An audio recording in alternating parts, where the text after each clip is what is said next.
Selamat pagi pemirsa Gema Pos TV. Seperti kita tahu, anggaran pendapatan belanja daerah khusus Ibu Kota Jakarta telah disahkan oleh DPRD DKI Jakarta dan pemerintah Provinsi DKI Jakarta sebesar 84,19 triliun.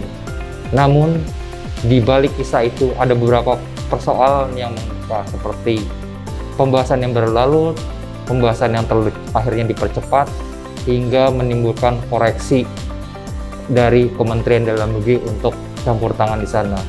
Namun ada hal yang lebih membuka lagi, yaitu tentang persoalan tentang kenaikan gaji dari anggota DPRD DKI Jakarta.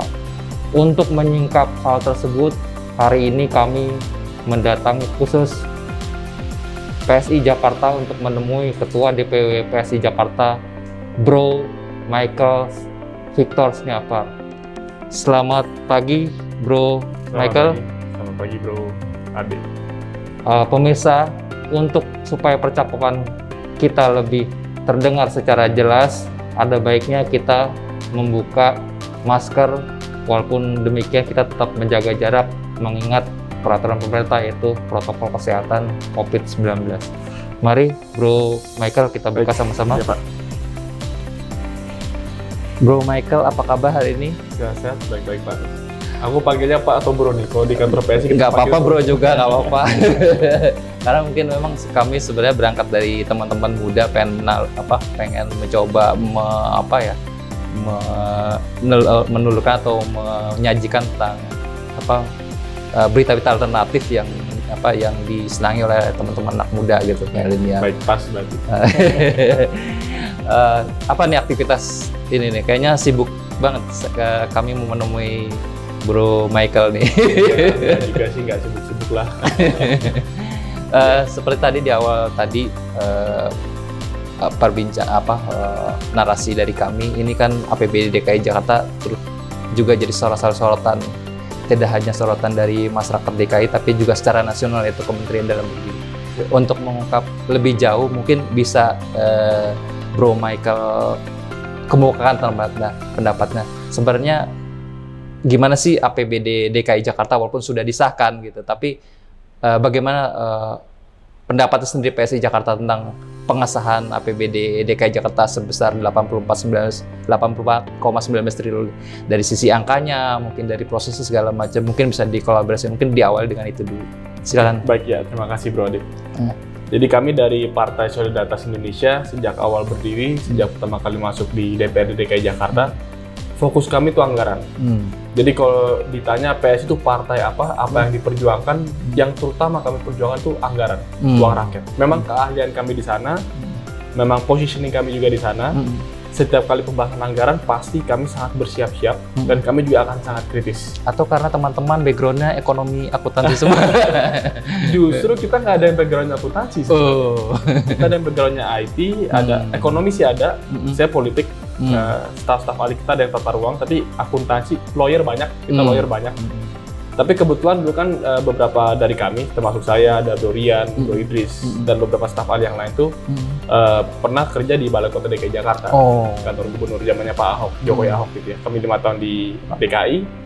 Jadi saya pribadi waktu di DKI itu salah satu tugas yang saya pegang itu penganggaran. Jadi kalau bicara soal penganggaran, kami mungkin bukan yang paling paham, tapi kami cukup atau kalau boleh semua dikit sangat paham proses penganggaran dari sisi eksekutif. Bisa dilanjut. Sistem budgeting seperti apa juga kami paham. Prosesnya seperti apa, tahapan-tahapannya seperti apa kami paham. Walaupun kami mungkin baru di DPRD, tapi di urusan anggaran DKI Jakarta kami bukan orang baru. Nah, ya.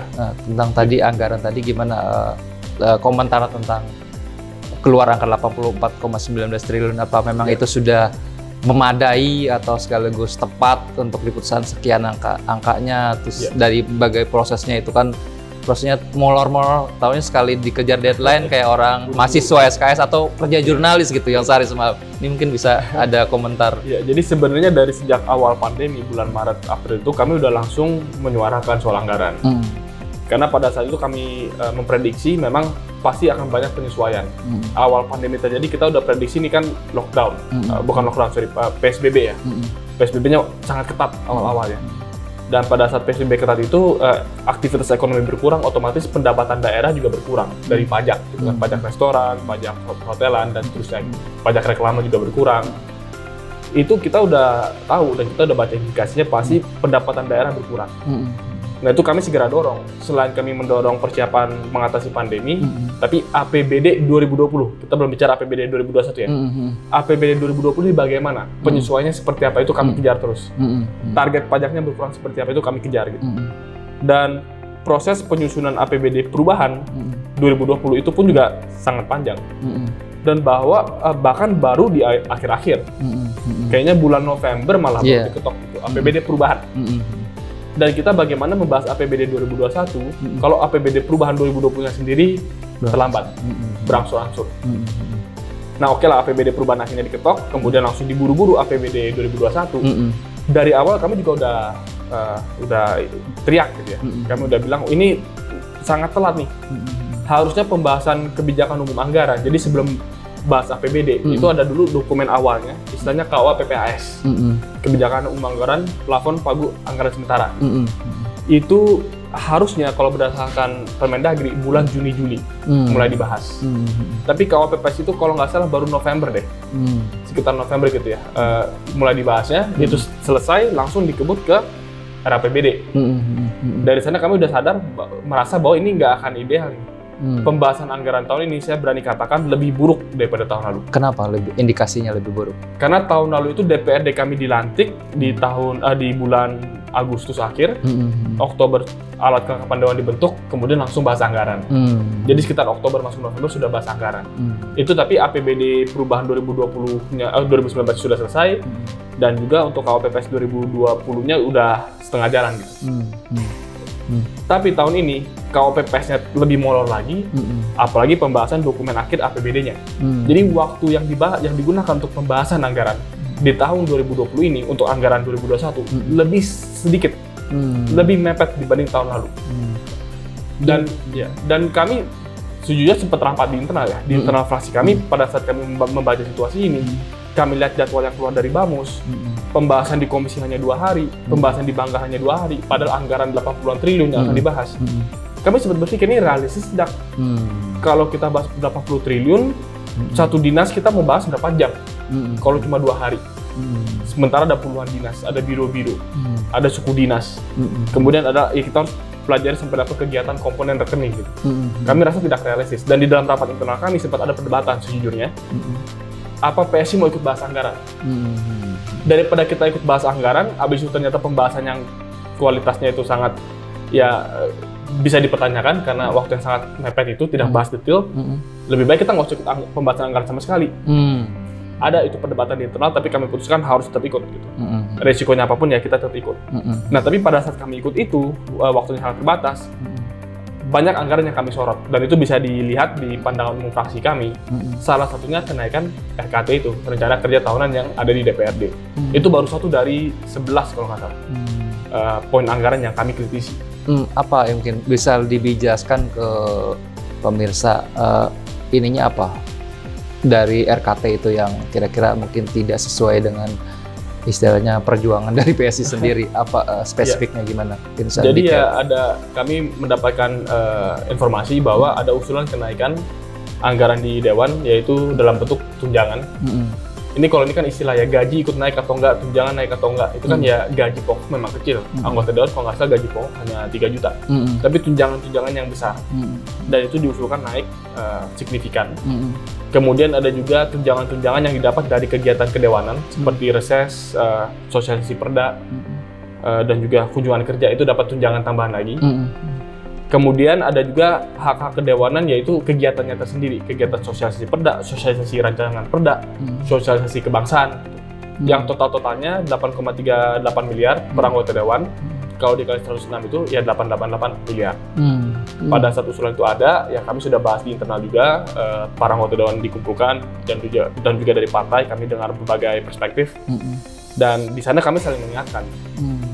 Anggaran kenaikan sebesar ini pada saat pandemi COVID, dan kami cek data statistik, 190.000 warga DKI Jakarta kena PHK selama COVID, dan juga 1,7 juta warga Jakarta kena potongan jam kerja, otomatis gajinya pasti dipotong juga. Dan jangankan warga biasa. Tapi PNS, ASN di DKI Jakarta itu kena potongan gaji 50%. Tunjangan PKD ya, tunjangan kinerja daerah mereka dipotong 50%. Dalam kondisi begini, apakah pantas kita mengajukan dan menyetujui kenaikan anggaran di DPD itu sendiri dalam bentuk tunjangan dan juga hak-hak kedewanan lain? Dan itu sikap kami adalah menolak dengan tegas. Apakah tunjangan tahun anggaran 2020 udah dirasa cukup oleh PSI untuk menjalankan tugas-tugas dari anggota DPRD sehingga tidak perlu kenaikan, terlepas dari persoalan ada pandemi ataupun untuk bisa disalurkan ke tempat lain? Itu gimana? Ya, jadi atau mungkin teman-teman anggota PSI punya anggaran khusus yang dari kantong pribadi yang sengaja didermakan, jadi nggak butuh dari fasilitas dari pemerintah, atau gimana, mungkin bisa dijelaskan? Jadi waktu anggota DPRD kami dilantik 2019 itu sudah beberapa tahun terakhir ini gaji dan tunjangan per bulan, ini gaji dan tunjangan pokok ya, yang tiap bulan itu ditransfer ke rekening anggota dewan kami, itu 110 juta per bulan, dipotong pajak jadi sekitar 93 juta setiap bulan. Pada saat anggota dewan kami dilantik sudah segede itu. Saya ingat dulu zamannya Pak Ahok itu hanya 40 juta, 40-50 juta. Jadi 3 tahun terakhir tuh kenaikan gaji dan tunjangan dari anggota DPRD naiknya besar. Udah 110 juta. Kalau ditanya itu uang yang cukup atau enggak, ya kita mau tanya ke siapa dulu nih. Setiap orang pasti manusiawi, saya rasa manusiawi akan merasa oh gaji dan tunjangan saya kurang, mau naik. Itu saya rasa sangat manusiawi gitu. Semua orang kalau bisa naik gaji dan tunjangan pasti mau naik. Tapi kalau kita tanya UMR-nya berapa di Jakarta, kita tanya misalkan warga biasa berapa, menurut kami ya dari PSI sebenarnya itu sudah sangat cukup, 110 juta kondisi yang sekarang ini. Makanya tidak perlu naik. Ya, tapi kan tadi karena masa pandemi ini kan butuh ekstra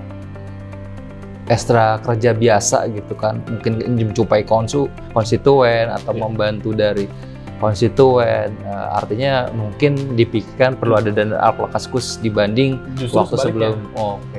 Justru sebaliknya, selama masa pandemi ini lebih sulit kita mengumpulkan warga untuk kegiatan reses, lebih sulit mengumpulkan warga untuk sosialisasi perda, seharusnya berkurang.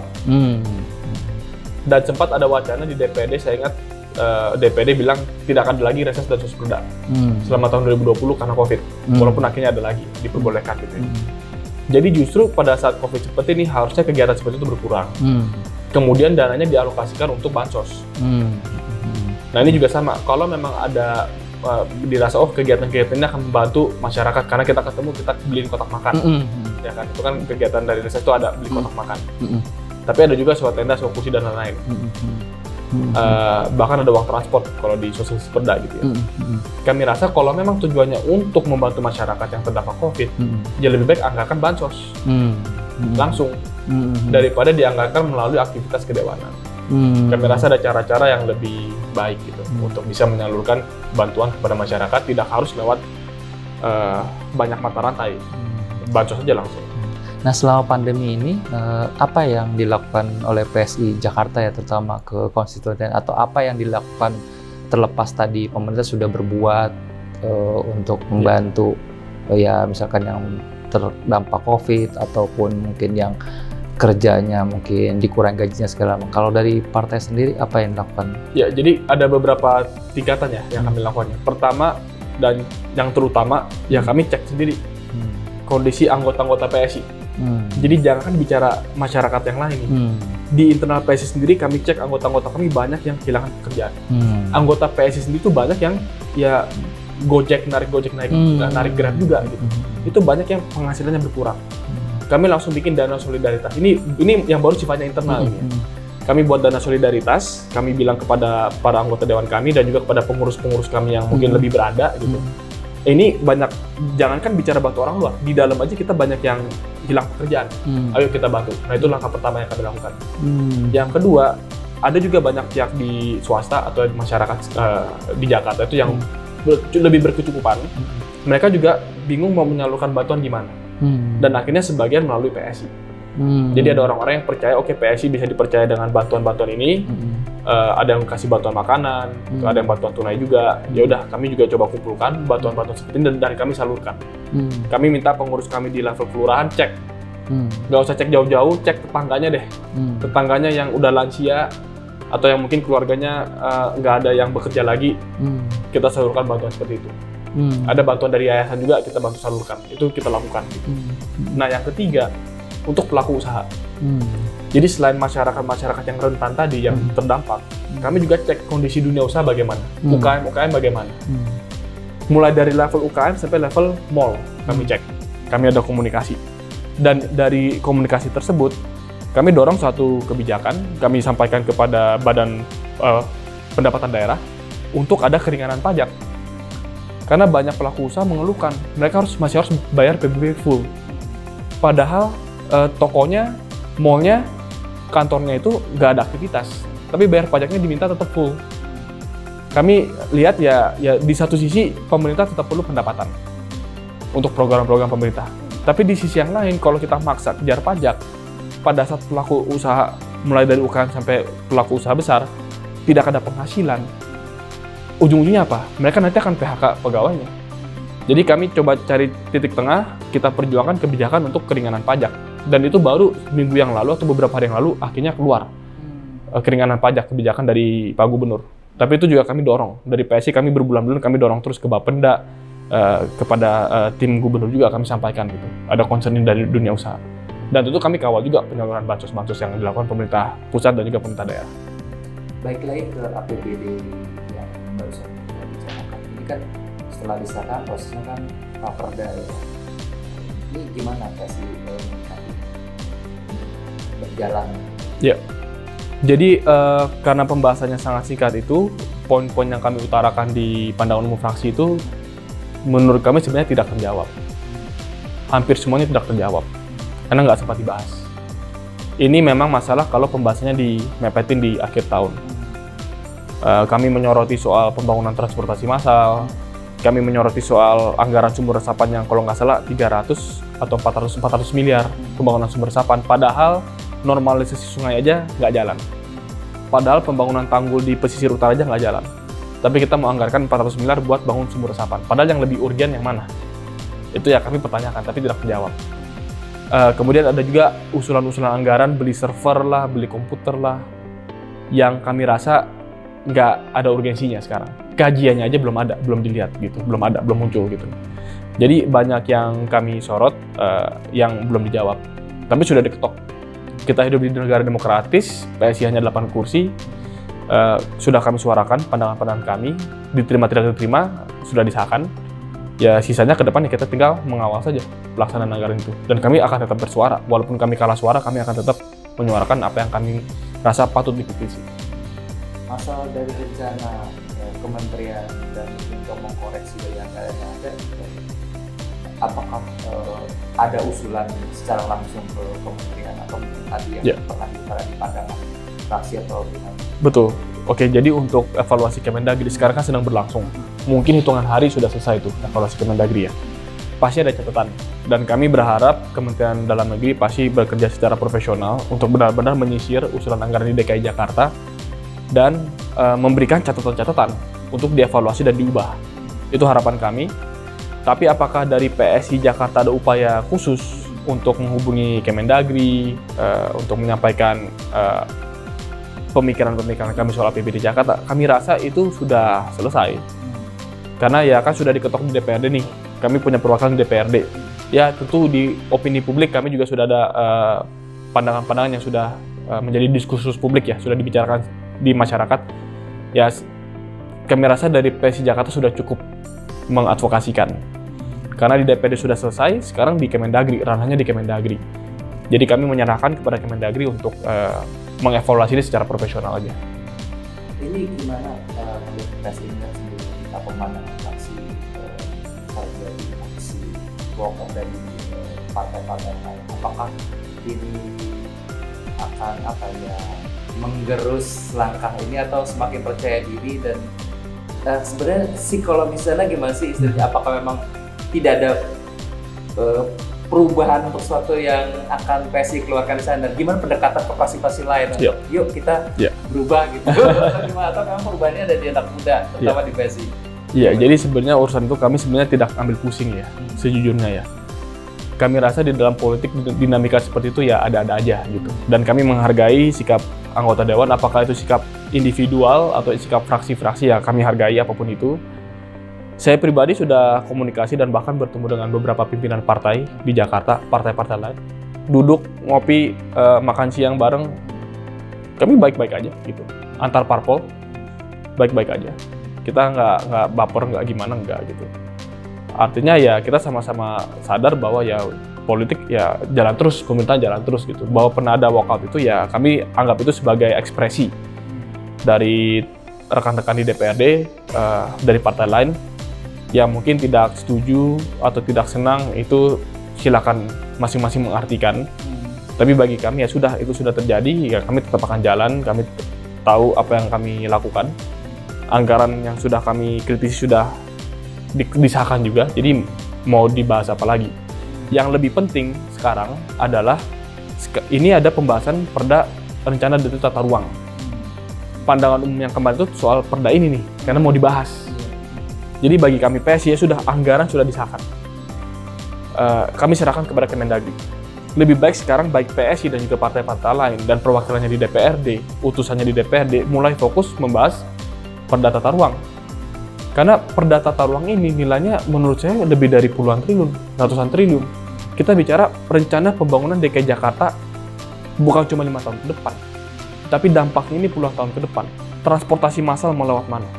Nasib pesisir utara akan seperti apa? Zonasi di Jakarta akan berubahnya seperti apa? Program-program strategis nasional diintegrasikan bagaimana? Dan waktu pembahasan perda RDTR ini itu hanya 2 bulan. Februari diketok. Jadi kalau kita masih ributin soal anggaran, APBD yang sudah disahkan, buat apa? Lebih baik kita sekarang sama-sama move on, fokus ke pembahasan tata ruang ini yang dampaknya akan dirasakan bukan hanya DPRD periode ini, bukan hanya gubernur sekarang, tapi bahkan generasi berikutnya. Tata ruang itu menyangkut tentang reklamasi juga ya? Iya, ada juga soal itu. Gimana di perda tata ruang itu posisinya? Ya, saya rasa Pak Gubernur sudah mengambil sikap soal itu. Jadi ya sudah beberapa pulau atau pantai istilahnya sekarang juga sudah jadi, itu realita gitu ya. Jadi ya nanti kan pasti ada pembahasan soal itu. Dari PSI sendiri pemikirannya? Salah satu yang banyak dikritik bukan cuma PSI ya, tapi partai-partai lain, dan ini disampaikan di pandangan umum, bisa dicek juga, itu soal di Ancol. Karena di Ancol itu perencanaannya itu mendadak tiba-tiba ada. Jadi hampir semua partai saya baca pandangan umum fraksinya itu mengkritisi soal Ancol. Mungkin agak mundur ke belakang lagi yang tadi, kan salah satu dari anggaran itu mungkin dari mata anggaran ada bansos untuk dari Jakarta. Ini bagaimana itunya penjabarannya kalau PSI melihat, walaupun tadi tetap kita bertepuk semua, tapi gimana, ini kan juga kan lagi disorot juga persoalan bansos di KPK, mungkin bisa dikolaborasikan antara yang sekarang sama yang lalu. Program bansosnya gimana, apakah mungkin ada perbaikan atau mungkin ada juga kritik tentang bansos yang lalu terkait dengan ini kan baru diungkapnya di Jabotabek nih katanya. Nah, gimana, ada ini kan catatan dari PSI tentang bansos? Ya kalau bansos ini kan selalu masalahnya di data ya. Saya lupa nama sistem datanya itu apa, tapi kan ada data di DKI dan juga di Kemensos, itu data terkait dengan masyarakat yang membutuhkan. Dari dulu, dari gubernur-gubernur sebelumnya, termasuk sekarang, dan ya ke depan juga itu PR besar kita. Bagaimana kita bisa mendata masyarakat yang paling membutuhkan siapa, di mana, dan penyalurannya. Jadi pertama datanya dulu. Kalau datanya sudah jelas, baru bicara anggaran dan penyalurannya. Gitu. Nah ini data pasti harus kita terus kejar untuk perbaiki. Soal anggaran, kita juga melihat kondisi ekonomi tahun depan, 2021 ini. Setahu saya tuh banyak anggaran kita alokasikan di biaya tidak terduga, BTT. Kenapa masuknya ke BTT? Kalau nggak salah 5 triliun ya, atau berapa triliun itu. Kenapa masuknya di BTT? Karena belum bisa dipastikan apakah perlu dibelanjakan untuk bansos atau nggak perlu. Kalau ternyata COVID-nya sudah reda, kalau ternyata kita semua disiplin PSBB, vaksin juga sudah ada, jangan-jangan dalam hitungan beberapa bulan ke depan sudah selesai permasalahan ini. Tidak perlu lagi ada bansos. Mungkin, dan harapan kita begitu. Tapi kalau ternyata COVID-nya belum reda, kemudian Indonesia mendapatkan vaksinnya juga masih ngantri, dan nanti perlu waktu untuk distribusi, ya berarti bansos itu akan diperlukan lagi, setidaknya untuk beberapa bulan ke depan. Anggaran BTT ini bisa dialokasi kemana aja sesuai kebutuhan? Nah kontrolnya sebenarnya gimana ya? Kalau BTT itu ada keleluasan, ada fleksibilitas untuk digunakan apa saja. Selama ini juga dari Kemendagri sudah keluar aturannya, saya lupa Permendagri nomor berapa, tapi selama itu untuk penanganan COVID itu ada fleksibilitas. Terus kontrol dari anggota DPR sini nanti pas terakhir anggaran atau mungkin ada pembahasan? Tentu kita harus selalu ngecek BTT-nya dicairkan sudah berapa nih yang dicairkan, dan yang dicairkan berapa banyak. Apakah setiap penggunaan BTT itu harus persetujuan DPRD? Saya rasa nggak juga. Karena kalau setiap kali gubernur mencairkan anggaran BTT, kelamaan rapat dengan DPD lain. Banyak hal kan harus sifatnya ad hoc ambil keputusan, ya kami hormati. Pak Gubernur punya prerogatif dalam hal tersebut. Tapi sambil nanti berjalan, ya pasti DPD juga akan minta pertanggungjawaban. Tidak mungkin anggaran tersebut digunakan tanpa pertanggungjawaban. Dan peran DPD adalah mengawasi pertanggungjawaban tersebut. Demikianlah perbincangan kami, pemirsa Gemopos TV dengan Bro Michael Victor Sianifar tentang suasana DKI terkait RPBD, tentang kondisi PSI, dan terakhir tentang mengapa beliau memilih PSI untuk mendampingi hidupnya. Sampai jumpa di wawancara perbincangan selanjutnya dengan tema-tema yang lebih menarik. Selamat pagi, salam.